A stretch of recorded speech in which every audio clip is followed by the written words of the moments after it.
লালনের মেলায় যদি কেউ সওয়াবের নিয়তে যায় তার ঈমান চলে যাবে।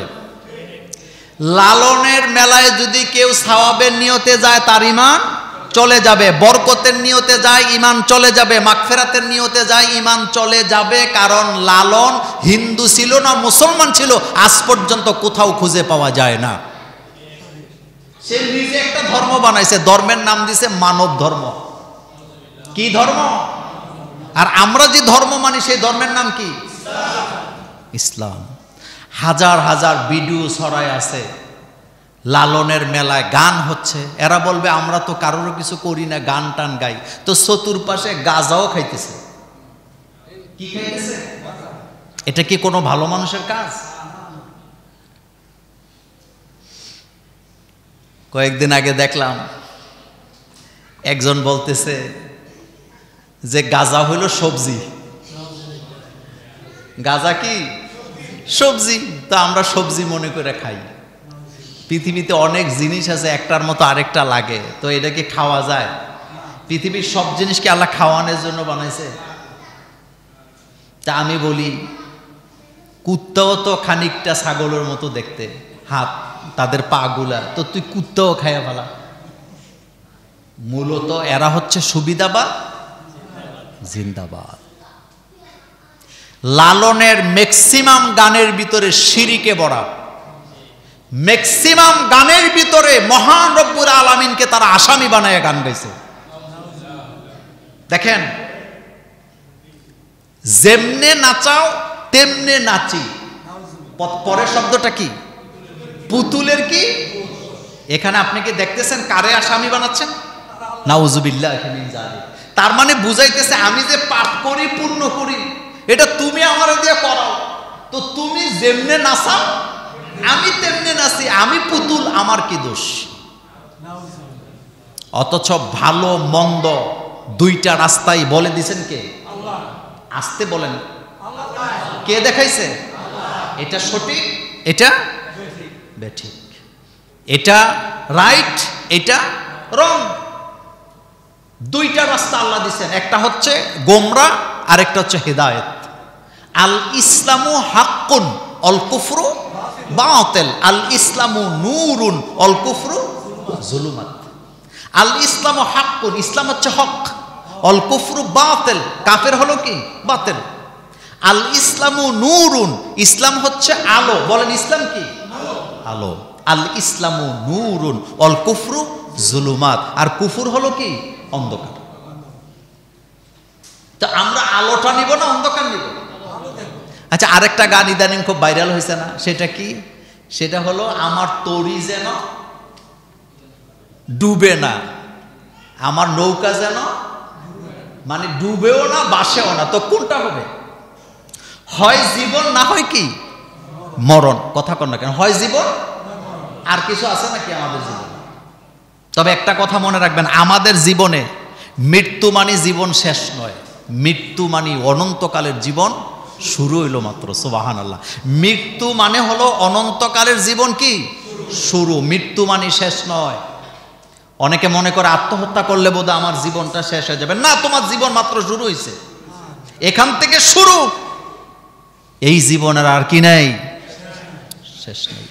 কুল্লু মান আলাইহা ফান ওয়া ইয়াবকা ওয়াজহু রাব্বিকা যুল জালালি ওয়াল ইকরাম ফাবিআইয়ি আলাই রাব্বিকুমা তুকাজ্জিবান। পড়েন, কুল্লু মান আলাইহা ফান ওয়া ইয়াবকা ওয়াজহু রাব্বিকা যুল জালালি ওয়াল ইকরাম ফাবিআইয়ি আলাই রাব্বিকুমা তুকাজ্জিবান। যা কিছু দেখছো, কুল্লু মান আলাইহা ফান, সব ধ্বংস হয়ে যাবে, ফানা ফানা হয়ে যাবে।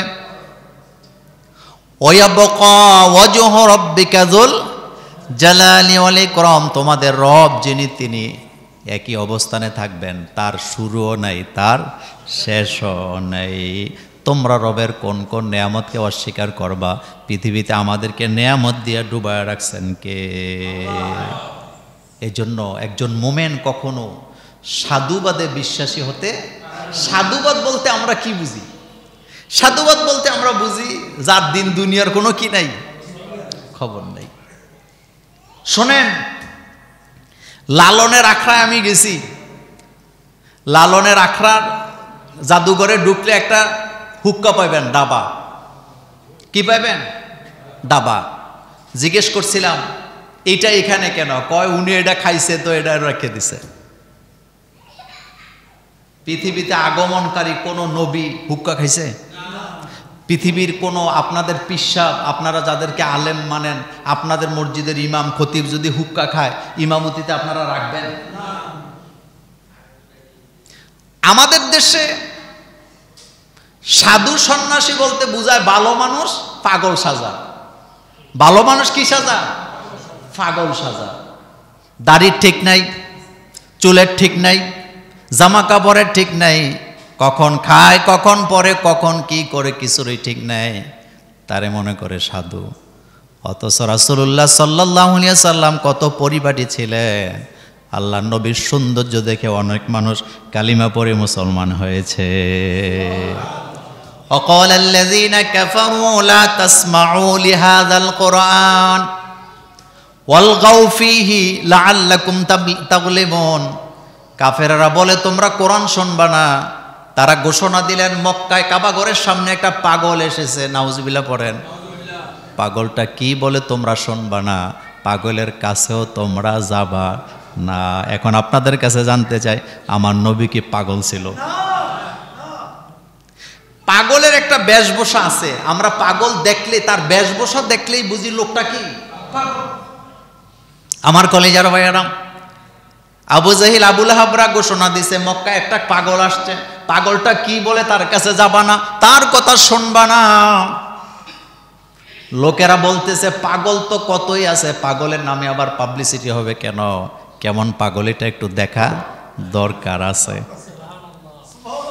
কি পাগল দেখে আসি, এটা কেমন পাগল? আবু জাহিল আবুল রাহাবরা পাবলিসিটি করে কয় পাগলের কাছে যাইও না, আবার বলতেছে পাগলে কি বলে সেটা শুনবাও না। লোকেরা নেতাদের কথা শোনার কারণে কানের ভিতরে আঙ্গুল দিয়া, চোখের মধ্যে হাত দিয়া আস্তে আস্তে আগাইতে আগাইতে কাবাঘরের সামনে গেছে। আল্লাহর নবী মাকামে ইব্রাহিমের সামনে দাঁড়ায়া কোরআন তেলাওয়াত করতেছে। দূর থেকে তারা দেখতেছে, মনে হয় যেন পূর্ণিমার চাঁদ কাবার সামনে দাঁড়ায় আছে। একজন আরেকজনকে বলতেছে পাগল তো আমরা দেখি, পাগল তো এমন থাকে না।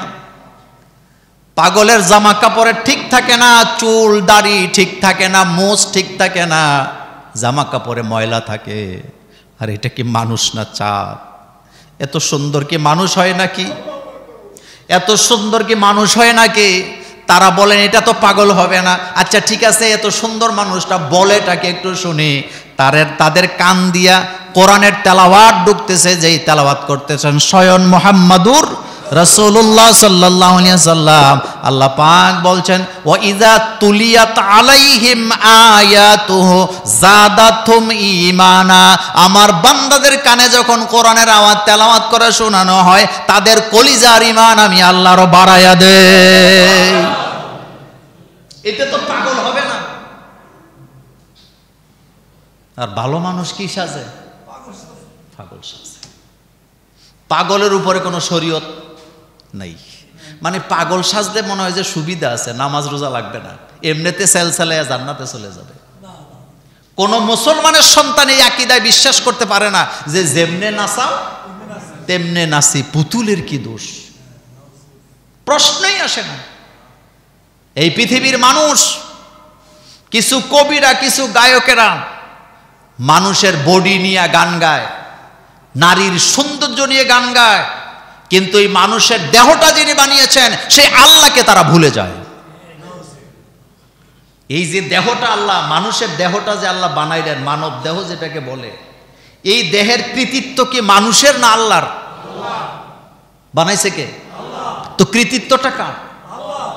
লাকাদ খলাকনাল ইনসানা ফি আহসানি তাকওয়িম। আমি মানুষ বানিয়েছি সুন্দর আকৃতি দিয়া। আফ্রিকার মানুষগুলা গায়ের রং কালো, কিন্তু যেই মানুষটা আপনি কালো মনে করতেছেন, সে যখন আয়নার সামনে দাঁড়ায় তখন তার চেহারার প্রতি সে খুশি নাকি নারাজ? আপনারা যারা আমার সামনে বসে আছেন, আপনি জীবনে যে আয়না দেখেন, এখনো দেখেন, আয়নার সামনে দাঁড়ায় কি আপনি কখনো আজ পর্যন্ত আফসোস করছেন যে আমার চেহারাটা যদি এমন না হইয়া ওই রকমের হইতো, নাকি আপনি আপনার চেহারা নিয়ে খুশি আছেন? পৃথিবীতে একজন মানুষ আপনি পাবেন না যে তার চেহারা নিয়ে অখুশি আছে, একজনও পাবেন না। আমি আমার আল্লাহর জাতের কসম করে বলি, আপনিও বলবেন, আপনিও দেখেন, মনে মনে চিন্তা করে, আপনি কোনোদিনও আপনার চেহারা নিয়ে আপনি অখুশি না, আপনি কিন্তু এটা নিয়ে খুশি আছেন। আছেন কি না?